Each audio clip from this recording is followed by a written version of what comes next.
She deserved the effort and concern. Cookie was my primary lead dog for something close to 14,000 miles, trapline training, and one full Iditarod, and had on several occasions saved my life. But most important, she threw leaders.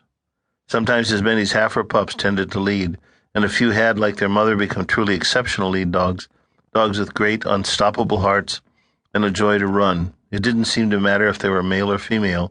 They were all good. And so I worried. This time the breeding had been accidental. We had been on a long training run in early fall, and Cookie had temporarily and with great enthusiasm fallen in love with a big slab-sided half-hound named Rex. Cookie was running lead. It was a first snow run. The snow was thin and melting rapidly, and would be gone in 2 days, 3 at most. And it was so warm, 30 degrees, that I was wearing only a jacket and a wool watch cap.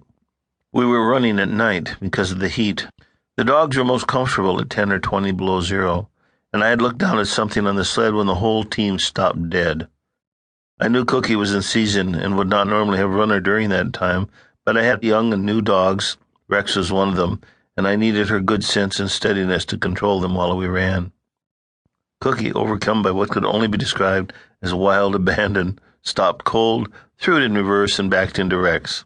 If he was surprised, he recovered instantly, and before I could react, they were romantically involved. I pulled the other dogs away from them to avoid any fights, tied them up to trees, and made a small fire to have tea.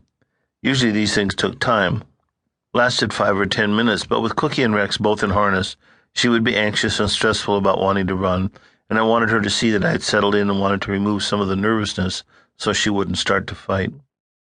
Normally I would have controlled the mating situation better, would have selected a male more to my liking. Rex is very much a question mark. I'd only had him a few days and didn't know much about him, and I had known that this would be Cookie's last litter, and that it would be 7 of the best dogs, 2 leaders, that I had ever seen or heard of. I perhaps would have paid more attention. As it was, I ignored them, or tried to. It always seemed to be such a private time for the dogs, the time of mating, and though they were quite open, I in some way felt like an intruder and did not like to watch them. I turned away and heated snow for tea. The night was still, and consequently I heard the dogs more than I usually would have. I heard the puppies being made. In truth, much of what dogs are is basted sounds. They are quiet, wonderfully quiet when they run. Mile after mile on the soft winter nights, I've heard nothing but the soft woof of their breath and the tiny jingle of their collar snaps as they trot along. But almost all other times they live in sound. They bark, whine, wheeze, growl, and wonderfully sing. When they see me come out of the house with harnesses over my shoulder, they go insane, running in circles, literally bellowing their enthusiasm.